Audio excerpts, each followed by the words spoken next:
Ito yung mga bagong YBs natin. Check natin ngayon kung healthy sila para eliminate natin kung hindi healthy. Bali ito, anak ito ni Maharlika yung isa. Yung isa naman anak ni Yugo. Ayan, bali tig-isa lang sila dito kasi yung lug nga ni Maharlika nun is maliit yung isa, hindi nag-13. And then yung isa naman yung kay Yugo sablay din yung isa.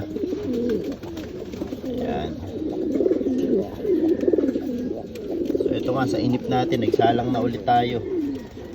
Ayan, makikita nyo yung pusod nya, itsura ng ibon base sa edad, swabe naman.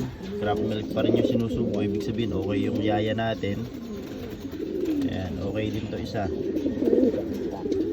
Ayan. So ito part ng monitoring, kapag medyo lumaki-laki ng konti, ito ko na sinecheck 2 to 3 days